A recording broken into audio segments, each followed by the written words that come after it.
Hello and welcome to the Film Pulse podcast. This is episode number 411. My name's Adam Patterson. With me today we got Kevin Rakestraw. Hey, Kevin. Hi. This week on the show, we'll be talking about The Conjuring, The Devil Made Me Do It. And we'll also be going over something we're watching on the watch list and going over this week's new releases in theaters, VOD, and Blu-ray. Thank you so much for joining us this week. Please remember to review us on iTunes if you get a moment. That would be very helpful. No real housekeeping and to go over this week. We lined up this month's Saved by the 90s. We have a theme lined up. We have the movies picked out, and we're going to record that on the Monday the 14th. So next Monday, and then it'll be out shortly thereafter. So stay tuned for that. I think we can dive straight into our review. We're talking about The Conjuring, The Devil Made Me Do It. This is the third in the Conjuring series, not including the Annabelle movies. I have a synopsis here. The Warrens investigate a murder that may be linked to a demonic possession. This one is directed by Michael Chavez. Kevin, we'll start with you. Actually, we will start with you, but did you see, I know you saw the first Conjuring. Did you see the second one? No. No. Okay. It's not. Did not see this. Did not see the second Conjuring. How many Conjuring or Conjuring adjacent movies are there? Well, there's the. I know there was Annabelle, how many Annabelles are there? There's three Annabelle movies. There's three fucking Annabelles? Yeah. Jesus Christ. There's three Annabelles. There's the Nun, and then there's now three Conjuring movies. Jesus. I will say the Annabelle movies. The first one was all right. If I remember correctly, I was really impressed with the sequels, Annabelle Creation and Annabelle Comes Home. I think Annabelle Creation, that's the one that's like probably better than some of the Conjuring movies. All right. Anyway, yeah, you have the Nun, and then you have three Annabelles, now three Conjurings. So that's all part of the same universe. Gotcha. Now, to be clear, like, you don't have to see. They're all sort of separate stories, so it's not really. Yeah. I think seeing the first one is probably good because it'll give you like a baseline on how these movies play out, and it's an introduction to the Warrens too. Yeah, but they're all kind of standalone cases. So anyway, which if you remember, you can remember back that far. The first Conjuring, I was not that impressed with it. I liked it quite a bit. It just didn't really do anything for me. I thought it was bland. I didn't find it particularly scary in any way. The most I remember from it is I think there was a wardrobe, and I think like a chair moved, and that was supposed to be scary. So going into this one, didn't have high expectations, had no expectations really, and honestly, wasn't that excited going in. And guess what? I just found this to be extremely mediocre. Like, it's not a bad movie. It's not good by any stretch.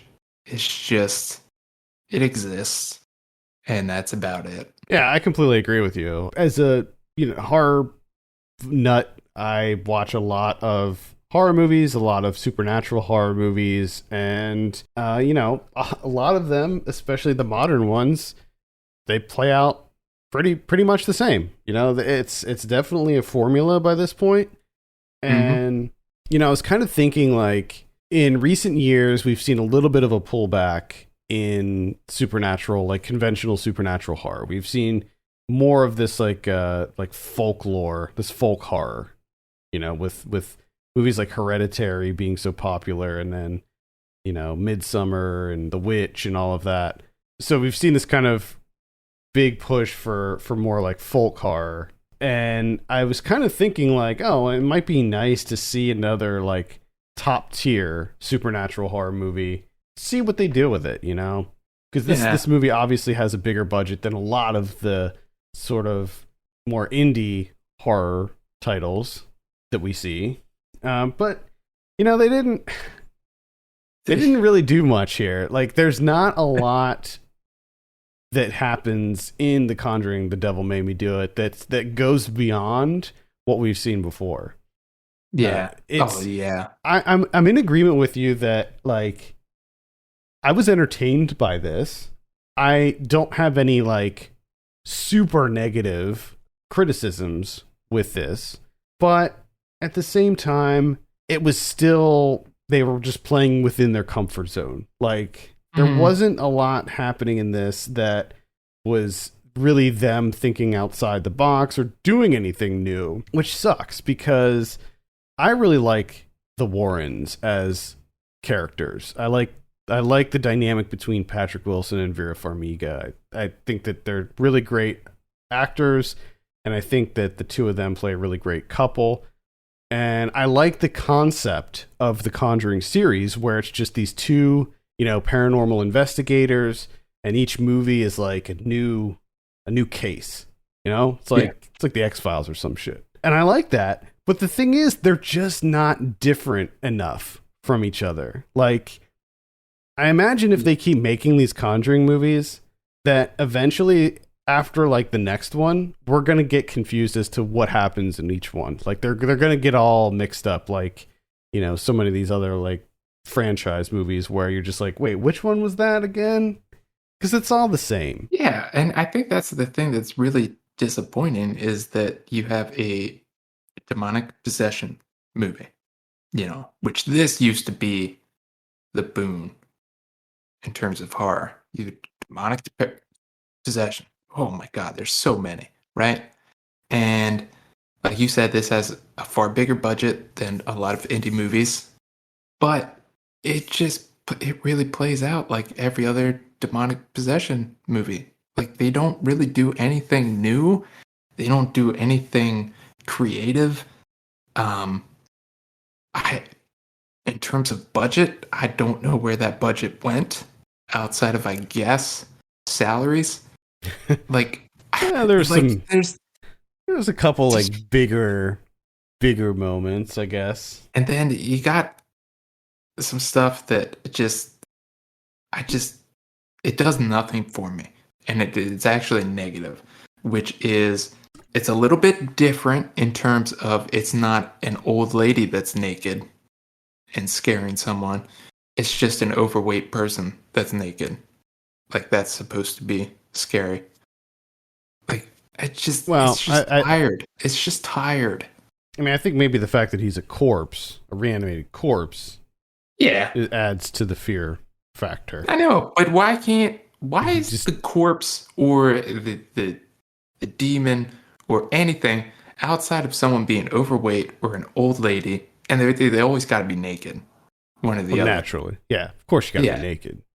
Why isn't it just like a regular like 43-year-old dude with a dad body that's naked?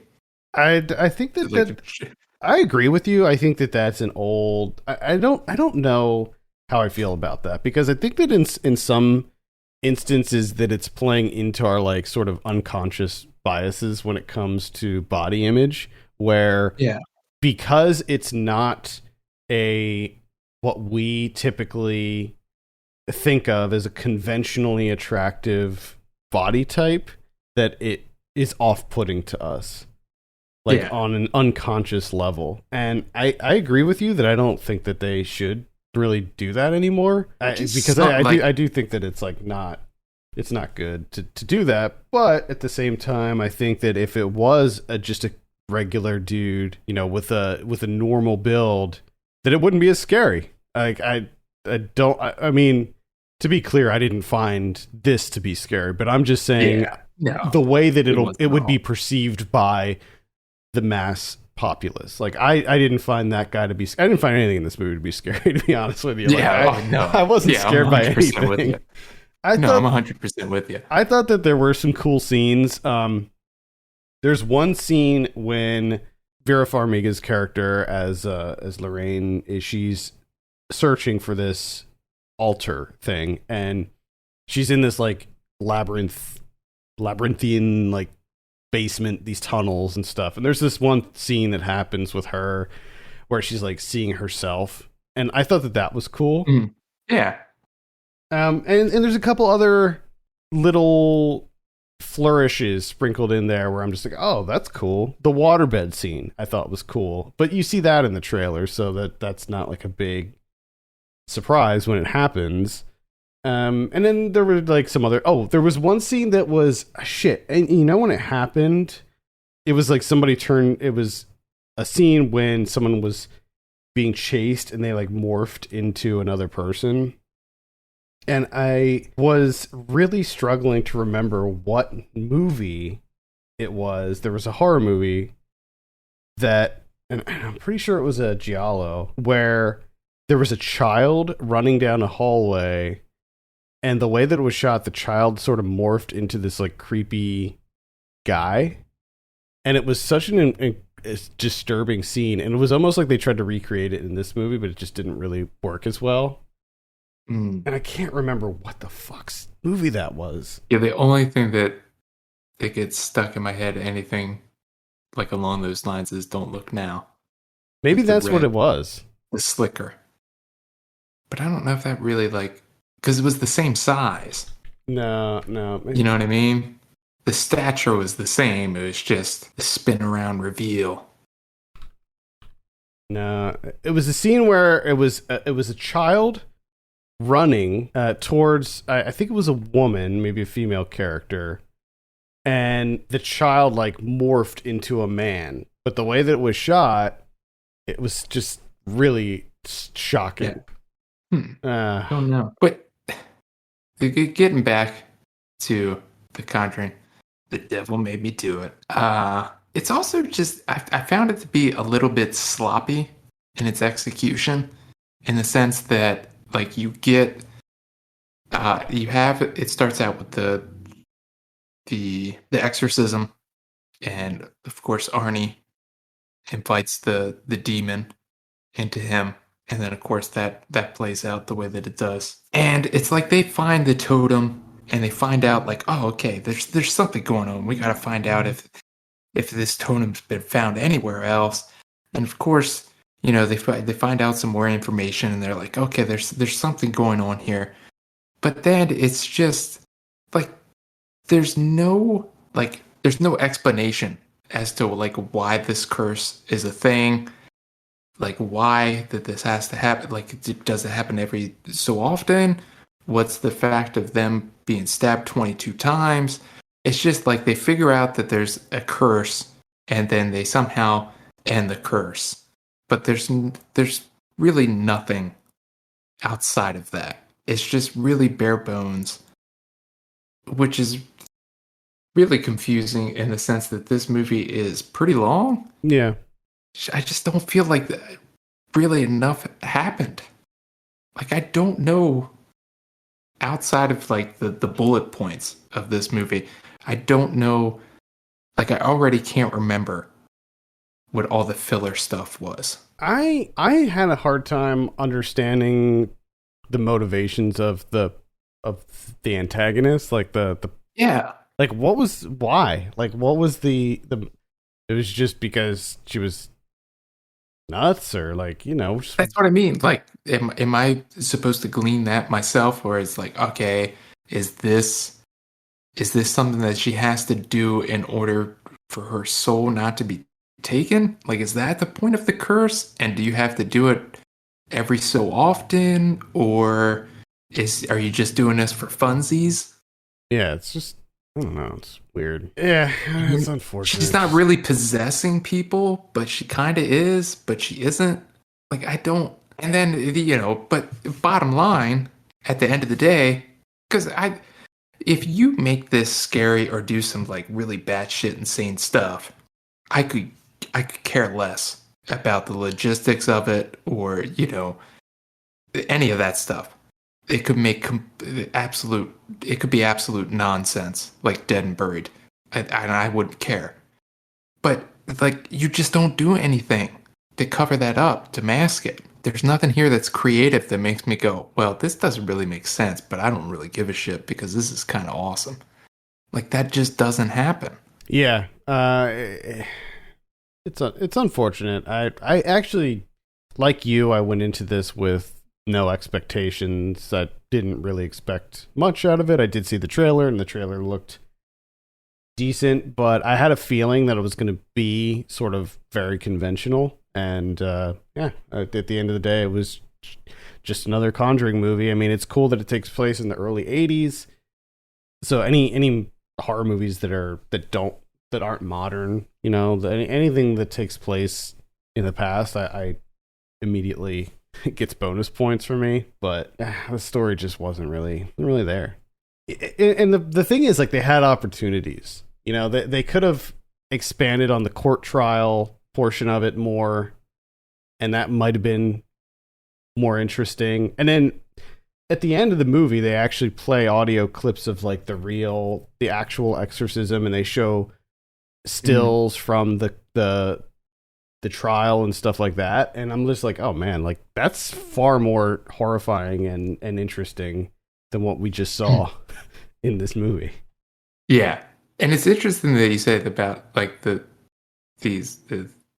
cinematic warrants in this movie, in the Conjuring series, kind of like X-Filing these cases, because I just recently watched an X-Files episode like the day before that was kind of there was a demon chasing 4 young women that were like deformed and handicapped in some way, and they were actually like kind of angels and all this stuff. And like that episode of X-Files was far more creative than this movie. And I don't know if like see part of me thinks like, oh well, maybe they're held back by trying to adapt a real life story into this. But then if you look at the details of the real life story and you look at like all of the changes that they made to the movie version of it to, obviously make it entertaining and compelling as a movie, it doesn't follow the real story that closely at all. So it's like, just have fun with it, go wild. Ed and Lorraine, like, go nuts. Like these characters, they don't necessarily have to follow like the real life cases. Like, have them dealing with like fucking aliens and shit. Like, have somebody opening up a portal to hell and have Lorraine go into hell and fuck some demons up or something, Like, go nuts with it. Yeah, just want more of the devil.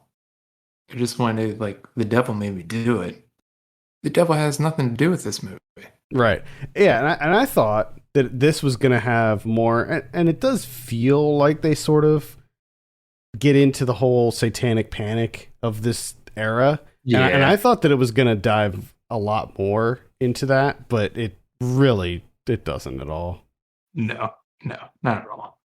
Because that would have been, I think that would have made for a much more compelling story as well, where it could act as a commentary on the satanic panic and what was going on in the early 80s during this time. And even into the 90s. Funny because that even shows up throughout my rewatch of the X-Files. There's so many times where it's like a Satanist. It's just like, oh yeah, that's right. That was a part of our history. Everything was Satanist. All right, let's go ahead and give The Conjuring: The Devil Made Me Do It a score. I'm at like a 4 out of 10 on this one. Yeah, I'm kind of the same, which even saying 4 to me seems way too high. But at the same time, it's like, it's not terrible. No, it's a competently made movie. Yeah, but it's so mediocre. Yeah. Yep. It's just, you're not going to remember anything about this. Outside of the house and that property with the river behind it, I want to live there. That's it. I think that's the only thing I'm going to remember. Yeah. Well, there you have it. The Conjuring: The Devil Made Me Do It is in theaters and on HBO Max right now. So if you want to check it out, I would say, I don't know, this is a tough one because like the movie's pretty mediocre, so I wouldn't necessarily recommend seeing it in the theater, but being, a horror movie, I think that it might pack a bigger punch in the theater. I don't know. Maybe. I would say if you have HBO Max, just watch it on there. Yeah, do that. All right, let's move on and talk about someone we're watching. Kevin, I believe it is your turn this week. Okay, I watched Good Manners from 2017. Okay, yeah, The- yeah, yeah, Yeah, yeah, it's yeah. the Brazilian werewolf movie. Mm-hmm. I finally got around to checking this out. Uh, this is a bit too long, in my view. Uh, it was honestly, I didn't really know what to expect going in. I knew that it was a werewolf movie, but it wasn't like your conventional werewolf movie. And that's about all I knew. And it was kind of hard for me to get the drop on this movie. And then the werewolf shows up, and I think the main thing that I took away from this, and I don't think this is the intention, but the werewolf and werewolf design and good manners. Cute as hell. Just absolutely cute. Fucking love this werewolf. Which I guess puts me in the position as the woman raising the werewolf. And I can understand, like, you can't walk away from that werewolf. Yeah. And I would protect that werewolf at all costs. And even the kid version, like the non-werewolf kid, I mean, he looked like a little Diego Luna. Like he's just such a nice kid. And you're rooting for that kid, even though he's a werewolf and he's gonna tear people apart at some point when he grows up. He's just gonna absolutely murder probably an entire village. But you're like, you know what? Like we gotta give it a shot. We gotta see if maybe we can change him. And as far as like a fantasy werewolf type movie, like I enjoyed this because it was different, you know? Mm-hmm. It's a werewolf movie that I haven't seen before. It was a different spin on it. I remember I reviewed this on the site. I gave it a 7 out of 10. I remember really liking this too. I can't even remember. I saw New Directors, New Films back in 2018. Yeah, yeah, I remember that. I remember it playing there. That's kind of where I'm at, a 7, where like I'm not completely in love with it, but I enjoyed it. Yeah, it's unique. Definitely unique. Yeah. All right. I saw Plan B. This is a comedy that's on Hulu. This is a Hulu comedy directed by Natalie Morales. This is sort of a book smart slash Harold and Kumar slash super bad type movie. It involves two best friends. I believe they're seniors in high school, and they they're kind of like not the super popular kids, and they end up having a party, and one of them has sex. She loses her virginity, and then she discovers that there might have been a bit of a mishap with the condom, and she has to get the Plan B pill. But the problem is that they're in, I believe it's South Dakota, and the pharmacy won't sell it to her, and she doesn't want to get her mom involved because then she thinks she'll get in trouble, and it's embarrassing and all of that.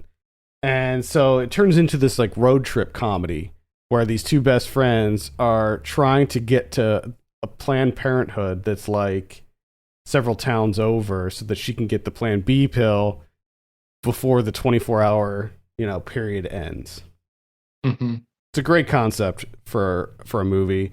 The movie's quite enjoyable too. It's really funny. I liked the two leads.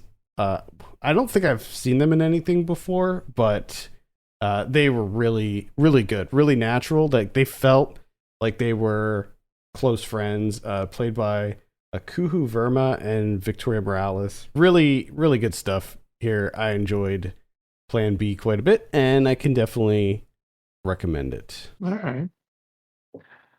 A movie I can't recommend, which pains me. It pains me, Adam, because it's directed, written, edited, composed by none other than Tom Noonan. Tom Noonan, huge fan. This is 1994. What happened was. Oh yeah, this recently got a remaster or something, right? Yeah, this is on Criterion Channel. It's him adapting his own play, and despite the early interesting camera work, which him and cinematographer Joe DeSalvo do some interesting stuff in the beginning to make it a little bit more cinematic. After that initial phase, it just kind of settles into stage play, and it's really uninteresting, cinematically speaking, camera work and all that. And what it is. It comes down to an extremely awkward date between Karen Sillis and Tom Noonan. She plays Jackie. He plays Michael, and they're having a date. They have the great chemistry at work. Apparently, they work at a law firm. Great chemistry at work. They're deciding to meet up outside of work, and it's very awkward. And I feel like in 1994, maybe this was like just really caught you off guard, and it was really great. But early on, you can tell Tom Noonan's character is just, he's like a big time bullshitter. Like everything that he's saying, like he's trying to be humble, but he's also like, he's just humble bragging, essentially, throughout everything. He's just talking about how like great he is, but he's also trying to downplay it. And very early on, you just get the sense that like, oh, well, this is all bullshit. Like he's nothing. He's a nobody. Which, of course, that's kind of the twist at the end, is that he's an absolute nobody. He's just a pathetic person, which you get glimpses of it throughout. And it comes down to him like, he's like, oh, I just watch TV and I'm just kind of worthless and I don't know what to do. And I wish somebody would just tell me what to do. And like the way it played out for me was just him kind of like crying to this woman who's so much better than him. And he's just essentially being like, I want a mom. I want a mom for a girlfriend. And like, that's it. It's a one room, her apartment, very awkward date that's tough to sit through. And it's just the twist or whatever at the end is him being absolutely pathetic. And then that's it. It's not, for me, it's just, I don't want this movie ever. Or this type of movie. Like, I just, no. I can't do it. Performances are good. They're good performances. Tom Noonan's doing Tom Noonan. But good God, no. Absolutely not. Yeah, that's unfortunate. If you're interested, it's called What Happened Was, and that's going to be on Criterion Channel. The only other one that I saw was called Caveat. This is directed by Damian McCarthy. And I believe this is I think this is a debut. If that's the case, it's a pretty solid debut from this guy. This is on Shudder, and the concept of this movie is you have this guy who is down on his luck. He was in an accident, and he has suffered some memory loss. So there's things in his past that he does not remember at all. And this guy approaches him and says, hey, we were buddies. I don't know if you remember me, but I know that you're looking for work. I have a job for you if you want it. I need you to just keep an eye on my niece, my adult niece. She has some mental problems, and her father just committed suicide, and she's been like hanging out in their now abandoned house, and you just need to keep an eye on her. And if you do that, I'll give you like $200 a day. And he agrees to do it. And now first thing, the house is on a tiny little island, and the guy can't swim. So when they get there, he's like, "What? You didn't tell me about this. Like, what? This house is on I need a rowboat to get over there. I can't swim." So he's like pretty much stuck on the island. Then when they get in there, he discovers that the other caveat, if you will, is that he has to wear a leather harness and get chained up in the house, because the woman is so afraid that she's going to be attacked in her sleep at night. They say like, you got to wear this. It'll allow you to get to most rooms in the house, but the chain will prevent you from entering like her room and I think like the basement, and that's pretty much it. You can get everywhere else in the house. So at first he's like, no way, like this is crazy. But then like he eventually agrees to do it because he really needs the money. And obviously it was a big mistake. He shouldn't have done that because things quickly get weird and you don't know really what's going on, if there's like a supernatural presence or if the woman is messing with him, if the guy who hired is messing with him, or if he's crazy. Like you just really have no idea what's going on. But he finds a dead body in the house, and then things begin to evolve from there. I didn't quite like the ending. I felt like it didn't quite stick the landing at the end, but I think that everything else in this was compelling enough to warrant a recommendation. And it's definitely, see, I saw this yesterday, shortly before I watched The Conjuring, and I couldn't help but think like this movie's so much better than The Conjuring. Like there's just so much more going on in this movie than The Conjuring, and it looks better too. Like that's the thing. Like it looks better. Like The Conjuring probably has double the budget of this. I don't know what the numbers are exactly, but this movie's really great. So if you're looking for a really solid psychological thriller, it's an Irish psychological thriller, then yeah, check out Caveat. There's a really creepy bunny doll thing in it too that plays a big role. Okay. You see it in the poster there. Yeah. I was about to ask you what was up with the bunny thing. So the thing is, it's like motorized. So it drums. So it has a little drum, and they carry it around to like kind of indicate when like the like spirits are near them. Like it'll start to drum when they get closer and stuff. So it's a cool little gimmick. It works nicely, and it's very creepy. So yeah, check out Caveat. It definitely sounds interesting. The only other thing I saw was The Meddler. This is directed by Lorene Scafaria, who also did Hustlers, which I enjoyed immensely. Seeking a Friend for the End of the World, which I did not really like. This is on Netflix. This is Susan Sarandon playing a newly widowed. Her daughter is Rose Byrne. They live in LA. She moved out there from New Jersey, and she's a meddler, right? She's just constantly in her daughter's business because that's all she has left. And any person that she comes in contact with, she immediately gets in their business, tries to help, good intentions, all that. It's a very lighthearted comedic type thing. It does get into some more complicated territory with grief and the like, but for the most part, a lot of the comedy comes from Susan Sarandon.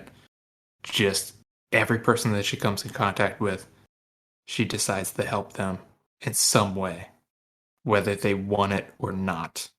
And I gotta say, because this really isn't the type of movie that I would normally watch, but she does a pretty damn good job of being that type of mother, where she always has advice whether you want it or not, and she's gonna give it to you, and she's gonna give you the number of the person, she's gonna give you the background of the person, she's gonna give you all the Google information, everything. And the thing that it helps her here is that she has a lot of money from her husband dying. He left her a ton of money, so she's spending it on everybody, whether to help them out. It's got a huge cast. J.K. Simmons is in there. He plays a love interest. Michael McKean, he wants to be a love interest. Jared Carmichael. That's the only thing about this movie that's a little weird. Is he plays. She's obsessed with Apple. She's always in the Apple store, and he's the whatever the Apple or the Apple employees are called. Geniuses. Is that what it is? If he's at the Genius Bar, yeah. Okay, so I guess that's something that because she's constantly calling him a genius. Yeah. Oh, I get it. That's a good one. That's the, that's the only thing that's a little bit weird because she like starts helping him out. Like he goes back to school and she's like, I'm helping him out because he's from a poor neighborhood. And then like he has a brother that's also played by him that like buys drugs. And it's just weird because like he's really the only black character in the movie. So it's just really off-putting. It's just bizarre. That's the only thing that's really like, what the fuck is going on here? But it's okay. It's not bad. Susan Sarandon does a good job. All right, that's the Meddler. I didn't have much of an interest in this when it came out, so I didn't even know that this came out at any point. I didn't know that she directed it. She does. Susan Sarandon does get like super high at one point, and she says that her hands are loud, which I found funny. I like that. A lot of people I like in this. So I don't know. Maybe someday. Nah, you don't go out of your way. But if you happen to like watch it, it'll be all right. Let's talk about some releases in theaters. We have In the Heights coming out. Now, this is also going to be on HBO Max. But if you want the theater experience, it's going to be there for you. We also have Peter Rabbit 2, The Runaway. Okay. And that's pretty much it for theaters. Interesting. We're still we're getting there slowly. I don't remember Peter Rabbit 1. You don't? It was I think it was a long time ago. Pretty sure that one came out like a really long time ago. Oh, okay. I remember this. I didn't see it. I remember, wasn't there there was like some kind of controversy with it? Yeah, that's the only thing that I remember being on my radar. I can't remember what the controversy was, but I remember there was something. I do just like the idea of a rabbit with a jean jacket. Why not? He's a cool rabbit. All right, let's take a look at what we have on VOD this week. On the 8th, we have Blackstock Boneyard. Ooh. This is based on an untold true story about brothers who were black farmers and they were forced to sell their land and wrongly executed. 100 years later, they're back to avenge their deaths by killing the descendants of those responsible. Okay. So it's sort of like a Candyman type situation, from the sounds of it. All right. We have Baphomet coming out. This is another horror movie. It doesn't look great. We got Ebola Rex coming out. Terror is contagious. Mm-hmm. So it seems like it's about a T-Rex that has Ebola.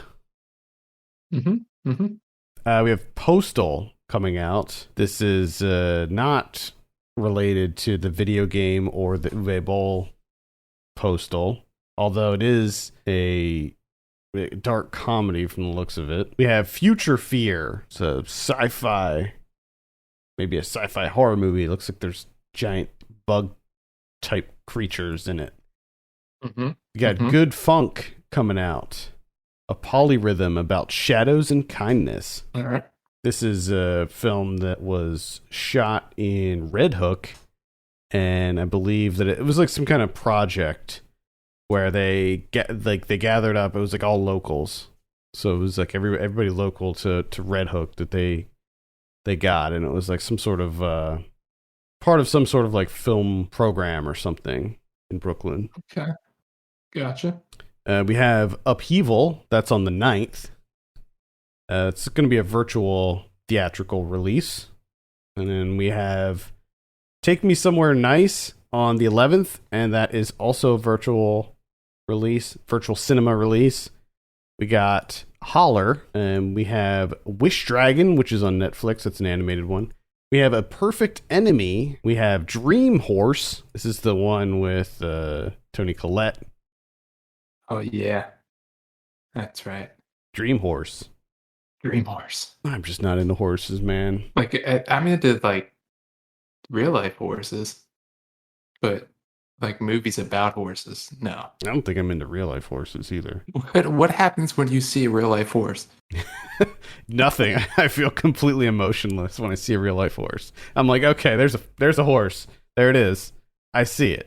It's not like I hate them or anything. I don't dislike horses. I'm just not a horse dude. I'm not into horses.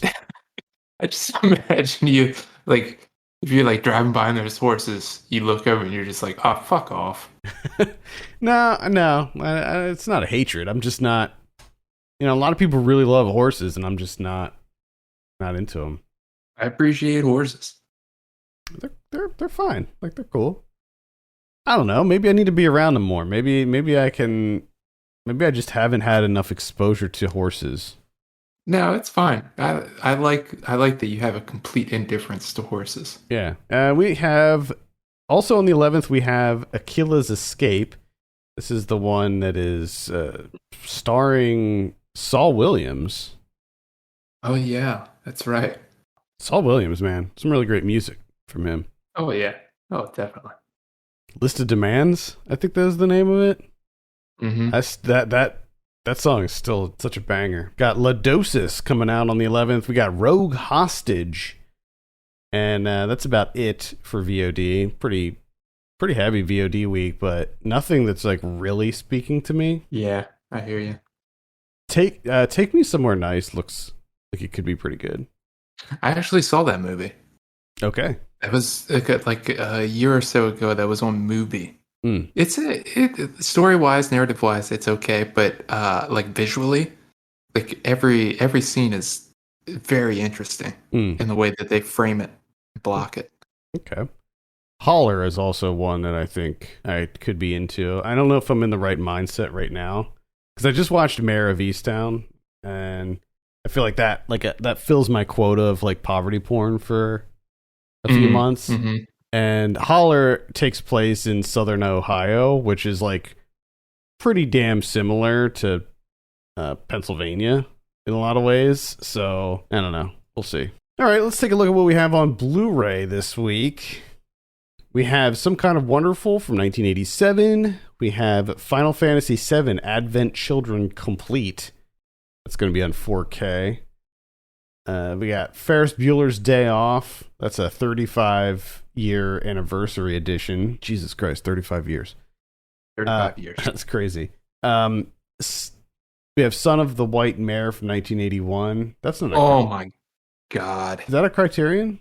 No, Oh, but okay. it's just. I mean, films, even just films in general, but animated films. That's like one of the greatest animated films of all time, hands down. It's got a really awesome looking cover.